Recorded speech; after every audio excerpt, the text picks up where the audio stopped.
በኢትዮጵያ የፖለቲካ ሰማይ ስር አንድ ትልቅ ምስጢር አለ። የምንሰማው ጩኸትና የምናየው እውነት የተለያየበት፣ የካሜራው መብራት ሲጠፋ በጨለማ የሚዶለተው ሴራ የተጋለጠበት ወሳኝ ታሪካዊ ምዕራፍ ላይ ቆመናል። ለዓመታት ተኝተን ስንነሳ የተነገረን ተረት ቢኖር ሰሜኑ እርስ በርሱ ይባላል፣ እኛ መሃል ላይ ሆነን ዳቦውን እንቆርሳለን የሚል ነበር። ይህ የፖለቲካ ቀመር ላለፉት ዓመታት ሰርቶ ይሆናል። ዛሬ የህዝብ እንደ ወይን ጠጅ እየተቆነጩ የድሆችን ልጆች አስክሬን እንደ ድልድይ እየተጠቀሙ ስልጣንን ለማራዘም የተደረገው የቁማር ጨዋታ ሊያበቃ ነው። አንድ ሰው አሉ ቤተ መንግሥት ተቀምጠው ካርታውን እያደበላለቁ እኔ ካልሰጠሁ ማንም አይወስድም ብለው የሚያምኑ፣ ወልቃይትን እንደ ማጥመጃ ህዝብን እንዳሳስበው መረቡን የዘረጉ፣ ነገር ግን አሁን በሰሜን ተራሮች በወልቃይት ሸለቆዎችና በሁመራ በሮች ላይ እየተፈጠረ ያለው ነገር ይህን የቤተ መንግሥት ስሌት ብትንትኑን የሚያወጣ ነው። ታሪክ ራሱን ሊደግም ነው ወይስ ታሪክ ሊሰራ ነው? ለዘመናት ተፈጥሯዊ ጠላት ተብለው የተፈረጁ በደም የተቃቡ አንዱ ሌላውን ለማጥፋት የሞከሩ ሁለቱ ኃይሎች በድንገት ጠመንጃቸውን ወደ መሬት ዝቅ አድርገው አይን ለአይን ቢተያዩስ? ያን ጊዜ በመሃል ያለው አጋጫለሁ ብሎ የሚያስበው ዳኛ ዕጣ ፈንታው ምን ይሆናል? ዛሬ የምናወራው ስለ ተራ ፖለቲካ አይደለም። ዛሬ የምናወራው ስለ ተራ መሬት ክልከላም አይደለም። የምናወራው ከአዲስ አበባ ቁጥጥር ውጭ ስለወጣው የሞት ሽረት ኃይል ነው። የምናወራው የተተኪዎች ዘመን አክትሞ ባለቤቶቹ በራሳቸው እጅ ስለሚጽፉት አዲስ የደም ፊርማ ነው። ከአማራው ሕዝብ ጫንቃ ላይ የወረዱት እነዚያ የየስሙላ መሪዎች፣ እነዚያ ስልጣን ሲሰጣቸው መሬት የሚሰጡ ወንበር ሲሰጣቸው ወገን የሚሸጡ ሰዎች ዘመን በፋኖ እሳት እንዴት እንደተለበለበ ልናሳያችሁ ነው። በጣም የሚያስደነግጠው ግን ይህ አይደለም። የሚያስደነግጠው አሁን ከትግራይ በኩል እየመጣ ያለው ነፋስና ከአማራው በኩል ያለው ጽናት ሲገናኝ የሚፈጥሩት አዲስ አውሎ ነፋስ ነው። ይህ አውሎ ነፋስ ወልቃየት ላይ ሲገናኝ አዲስ አበባ ላይ ቤቱ ይነዋወጣል። ካርቱም ላይ የመሪዎች ሳምባ በእፎይታ ይተነፍሳል። አስመራ ላይ ደግሞ የልብ ምቱ ይሰማል። በዓለም ላይ ማንም ያልጠበቀው እንደ አየርላንዱ IRAና እንደ እስራኤልና ፍልስጤም የድብቅ ስምምነቶች እነዚህ ሀገራችን ውስጥ በወልቃየት ምድር ላይ የማይሆን የሚመስለው ሊሆን ጫፍ ደርሷል። የቁማርተኛው ካርድ ተበልቷል። አሁን ጠረጴዛው ላይ ያለው ጠመንጃና እውነት ብቻ ነው። ለመሆኑ ይህ የማይነካውን ቁልፍ ማን ነካው? የኦሮሞ ብልጽግናን እንቅልፍ የነሳው ይህ አዲስ ስምምነት እንዴት ተጠነሰሰ? ዓለም አቀፍ ሀያላንስ በዚህ ጉዳይ ላይ ምን ይላሉ? የምንሄድበት መንገድ ወጣ ገባ ነው። የምንሰማው እውነት ጆሮን ጭው የሚያደርግ ነው። ታዲያ ግን የግድ ሊሰማ ይገባል። ምክንያቱም ቀጣዩ የኢትዮጵያ ጣፈንታ የሚወሰነው ቤተ መንግሥት ውስጥ ሳይሆን አሁን ልንነግራችሁ ባለው የሰሜኑ አዲስ ሚስጥራዊ ቀመር ውስጥ ነው።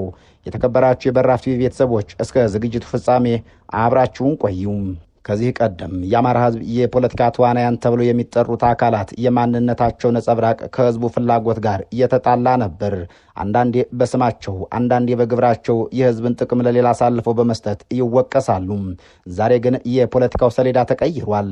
የፖለቲካ ቁማር የማይበላው ይልቁንም ቁማሩን ጠቅልሎ የሚወስደው አዲስ ኃይል በምድሪቷ ተፈጥሯል። ዛሬ ስለ ፋኖ አዲስ አስተላለፍ፣ ስለ አቶ ሽመልስ አብዲሳ የፖለቲካ ስልት መክሸፍና ከሁሉም በላይ ለወልቃየት ጉዳይ ከፌዴራል መንግስቱ ቀድሞ በትግራይና በአማራ ኃይሎች መካከል ሊደረግ ስለሚችለው ፊት ለፊት ውይይት የፖለቲካ ተንታኞች የሚሉትን እንመለከታለን። ወደ ኋላ መለስ ብለን የኢትዮጵያን የቅርብ ጊዜ የፖለቲካ ታሪኮች ስንፈትሽ የኢትዮጵያ ወደ ብሔር ፖለቲካ ስትሸጋገር አማራው እንደ ህዝብ ተገቢ ውክልና አግኝቶ ነበር ወይ የሚለው ጥያቄ የብዙዎች መከራከሪያ ነው። የታሪክ ድርሳናት እንደሚያሳዩት የሽግግሩ ወቅት አማራው ተዘንግቶ ብቻ ሳይሆን እንዲጠፋ ተበይኖበት ነበር የሚሉ ወገኖች አሉ። በዚህ ሂደት ውስጥ ተክላይና መገርሳ፣ ደምላሽ ወይም አበበ በሚሉ ስሞች የሚጠሩ ነገር ግን የአማራን ዘላቂ ጥቅም የማያስጠብቁ ይልቁንም የህዝብን አጽመ ርስት ለድርድር የሚያቀርቡ አመራሮች ነበሩት። ወልቃየት፣ መተከል፣ ደራና ራያ ከአማራ እጅ ወጥተው ወደ ሌሎች ክልሎች እንዲካለሉ የተደረገው በእነዚህ የተኪ ወይም ፕሮክሲ መሪዎች እጅ መሆኑን የታሪክ ተመራማሪዎች የሚገልጹት ነው። ይህ ዘመን አማራው ራሱን እንደ ፖለቲካ ማህበረሰብ ያላደራጀበት፣ በትልቁ የኢትዮጵያዊ ትርክት ውስጥ ቀልጦ የራሱን የቤት ስራ የረሳበት ወቅት ነበር። ዛሬ ግን ነገሮች ተለዋውጠዋል። መስመር የገባ ህዝብ ተፈጥሯል። አማራ ተደራጅቷል የሚለው ቃል በተደጋጋሚ ይደመጣል። ህዝቡም ከመከላከል አልፎ ወደ ማጥቃት፣ ከመምራት አልፎም ወደ መወሰን የተሸጋገረ ይመስላል። እዚህ ላይ ነው የአቶ ሽመልስ አብዲሳ ስም የሚነሳው። በኦሮሚያ ክልልና በብልጽግና ፓርቲ ውስጥ ቁልፍ ሚና ያላቸው አቶ ሽመልስ አብዲሳ የፖለቲካ ካርታዎችን በማቀየርና ተቃዋሚን በማዳከም ቁማር በመጫወት የሚታወቁ ናቸው። ነገር ግን አሁን እየታየ ያለው ተቃውሞና የፋኖ አደረጃጀት የተለመደውን የፖለቲካ ሴራ የሚበላው ሆኖ አልተገኘም። እንዳውም ተንታኞች እንደሚሉት ያሁኑ ቁማር ጨዋታውን ሳይሆን ተጫዋቾችን ጭምር የሚበላ ሆኗል። አማራው ራሱን በራሱ በማደራጀቱ ምክንያት ማዕከላዊ መንግስቱ በለመደው መንገድ እርስ በርስ በማጋጨት ወይም በመከፋፈል ውጤት ማምጣት አልቻለም። ሰሞነኛው ዘፈን ወልቃይትን ህወሓት ሊወስደው ነው፣ በወልቃይት ተኩስ ተከፍቷል ወዘተ የሚል ነው። ዘፈኑ በወልቃይት መወሰድም ሆነ መመለስ የሚደሰቱ ኃይሎች የሚያዜሙት አይደለም። ሰላም እንደ ጦር የሚወጋቸው በተለይ የአማራው ሰላም እንቅልፍ የሚነሳቸውና ጦር ሆኖ የሚወጋቸው ግጭት ጠማቂ ኃይሎች የሚቆዝሙትን ጉርጉሮ ነው። በጣም አስገራሚውና አነጋጋሪው ነጥብ የሚጀምረውም እዚሁ ላይ ነው። ለረጅም ጊዜ ሲነገር የነበረው ወልቃይት የአማራ ነው ወይስ የትግራይ የሚለው ጥያቄ በፌዴራል መንግስቱ ወይም በጠቅላይ ሚኒስትር አብይ አህመድ ዳኝነት ይፈታል የሚለው ተስፋ እየቀነሰ መጥቷል። አሁን የፖለቲካ ሳይንስ ምሁራን አዲስ ሐሳብ እያቀረቡ ናቸው። ይኸውም ከአብይ አህመድ በፊት ትግሬውና አማራው ተነጋግረው ይፈቱታል የሚል ነው። ሁለቱም ህዝቦች ከፌዴራል መንግስቱ ጋር የራሳቸው ቅራኔ ውስጥ ገብተዋል። በታሪክ የጠላት ወዳጅ ነው እንደሚባለው ሁለቱም ሰሜናዊ ኃይሎች የማዕከላዊ መንግስት ጣልቃ ገብነት የለሽ ችግራቸውን ለመፍታት ሊፈልጉ ይችላሉ። ፋኖ አሁን እንደ ሽፍታ ወይም እንደ ተበታተነ ኃይል ሳይሆን የመደራደር አቅም ያለው አካል ሆኖ ወጥቷል። ህወሓትም ቢሆን ከፌዴራል መንግስቱ የሚጠብቀው ተስፋ ይልቅ መሬት ላይ ካለው ኃይል ወይም ከፋኖ ጋር ተነጋግሮ ዘላቂ ሰላሙን ማምጣቱን ሊመርጠው ይችላል። በዓለም አቀፍ ደረጃ እንደ አይርላንድ ማለትም አይአርኤና በእስራኤል ፍልስጤም ታሪክ ውስጥ እንደታየው ማዕከላዊ መንግስታት መፍትሄ ሲያጡ ታጣቂ ኃይሎችና ማህበረሰቡ በቀጥታ ሲደራደሩ ውጤት የመጣበት አጋጣሚዎች አሉ። በዓለም አቀፍ የፖለቲካ ሳይንስና የግጭት አፈታት ታሪክ ውስጥ ከታች ወደ ላይ የሚደረግ ሰላም ወይም ቀጥተኛ የባላንጣ ውይይት የሚባለው ጽንሰ ሐሳብ ለወልቃይትና ለሰሜን ኢትዮጵያ ቀውስ ትክክለኛ መፍትሄ ነው። በሰሜን አይርላንድና በመካከለኛው ምስራቅ ከታዩ ታሪካዊ ክስተቶች በመነሳት ይህን ጉዳይ ለየብቻ ነጥለን ከወልቃይት ወቅታዊ የግለት መጠን አንጻር እንመልከተው። በዓለም ታሪክ ውስጥ ለዘመናት የቆዩ ደም ያቃቡና መፍትሄ የላቸውም የተባሉ ግጭቶች የተፈቱት በመዲናዎቹ በሚኖሩ ጠቅላይ ሚኒስትሮች ሳይሆን መሬት ላይ በሚፋለሙት ጠላቶች ቀጥተኛ ውይይት ነው። መንግስታት ብዙ ጊዜ ግጭትን ለስልጣን ማራዘሚያነት ይጠቀሙበታል። ተፋላሚዎቹ ግን የጦርነትን ዋጋ ስለሚከፍሉት ከማዕከላዊው መንግስት ቀድመው ወደ ሰላም ይመጣሉ። በሰሜን አየርላንድ ለ30 ዓመታት የዘለቀው ዘ ትሮብለስ የሚባለው ግጭት በአየርላንድ ሪፐብሊካን ጦር ወይም አይአርኤና በብሪታንያ ታማኞች ወይም ዩኒዮኒስት መካከል ነበር። የለንደን መንግስት ለዓመታት አይአርኤን እንደ አሸባሪ ፈርጆ ለማጥፋት ሞከረ፣ አልተሳካለትም። ለውጥ የመጣው ሁለቱም ወገኖች አንዳችን ሌላችንን በጦርነት ማጥፋት አንችልም ወደሚል ድምዳሜ ሲደርሱ ነው። የለንደን መንግስት ወደ ጎን ተገፍቶ የአይአርኤ የፖለቲካ ክንፍ ወይም ሲንፌል እና ተቀናቃኞቻቸው ፊት ለፊት ተቀመጡ። አሁን አማራ በፋኖ በኩልና ህወሓት የደረሱበት ደረጃ ይህንን ይመስላል። ፋኖን ማጥፋት እንደማይቻል ተረጋግጧል። ህወሓትም ቢሆን ተመልሶ ወልቃይትን በጉልበት መውሰድ እንደማይችል ግንዛቤ እየወሰደ ነው። ልክ እንደ ሰሜን አይርላንድ አዲስ አበባ ወይም የፌዴራል መንግስቱ ጣልቃ ገብነት ግጭቱን ከማራዘም ውጭ መፍትሄ ካልሆነ መሬት ላይ ያሉት ኃይሎች የማይገሰስ ድንበር አስምረው ወደ ድርድር ሊመጡ ይችላሉ።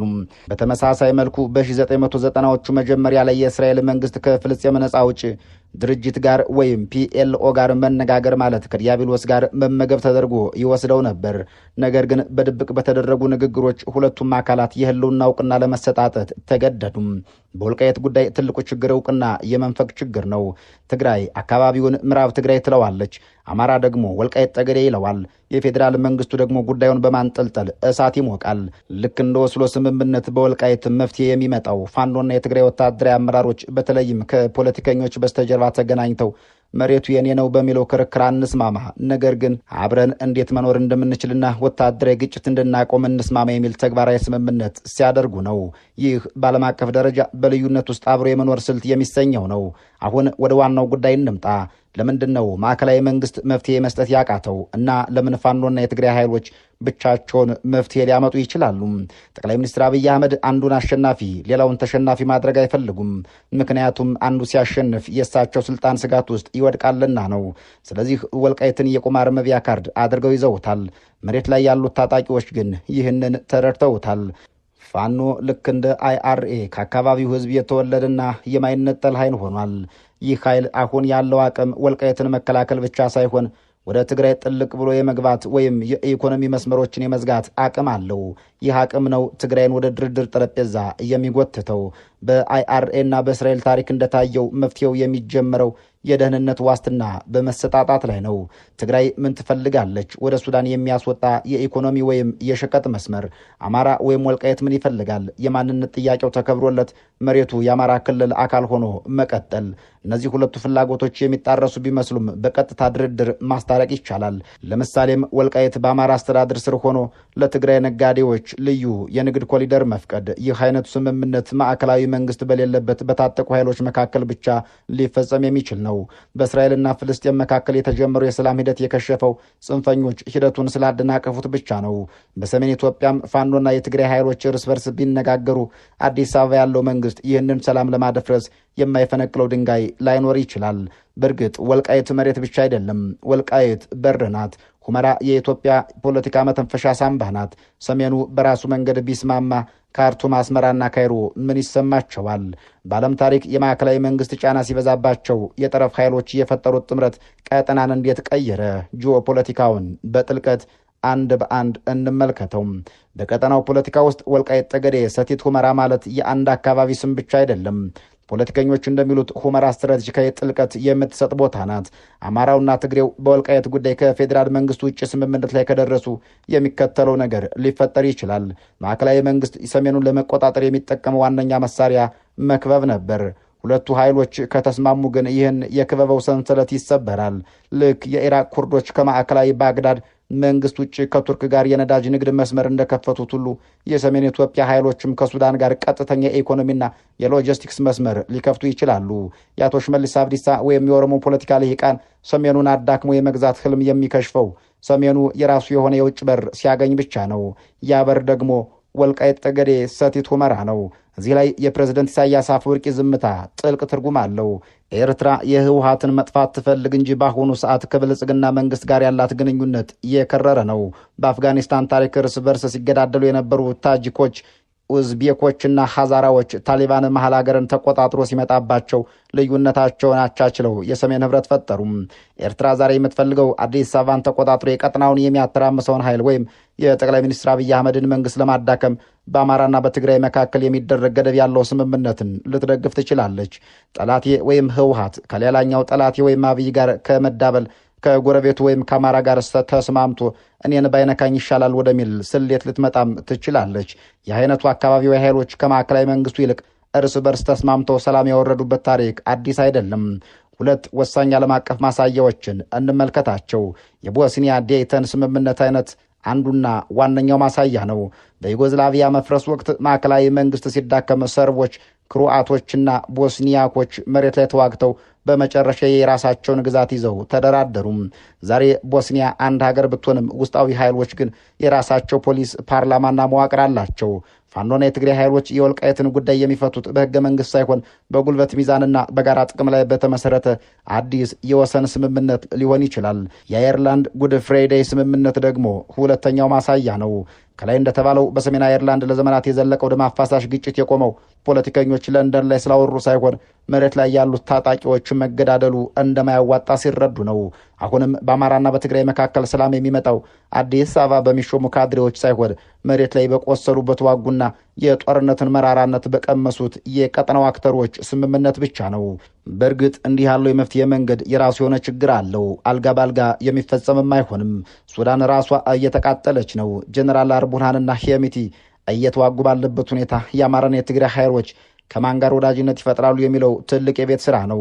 ግብፅ ማንኛውንም የኢትዮጵያ ማዕከላዊ መንግስት የሚያዳክም አጋጣሚዎችን ትጠቀማለች። ይህ ደግሞ ቀጠናውን የውክልና ጦርነት አውድማ እንዳያደርገው ከፍተኛ ጥንቃቄ ይጠይቃል። በመጨረሻም ፖለቲካው የላይኛው ነፋስ ነው። መሬቱ ላይ ግን እውነቱ ሌላ ነው። ወልቃይት ጠገዴ ውስጥ ያለ ገበሬ፣ የትግራይ ውስጥ ያለ ነጋዴ፣ ጎንደር ውስጥ ያለ ሸማች የሚፈልገው የፖለቲካ ካርታ መስመር ሳይሆን ነፃ የንግድ መስመር ነው። ቀጠናው ሲታመስ ቆይቷል። አሁን ፋኖ በፈጠረው አዲስ አቅም አማራው ከተከላካይነት ወደ ወሰን አስከባሪነት ሲሸጋገር ይህ ኃይል ለቀጠናው ስጋት ሳይሆን ለዘመናት ለተዘጋው የህዝብ ለህዝብ ግንኙነት ቁልፍ ሊሆን ይችላል። ቁልፉ ያለው ግን አንድ ነገር ላይ ነው። ያለፈው ቁማር ትቶ አዲሱን እውነታ በመቀበል ላይ ነው።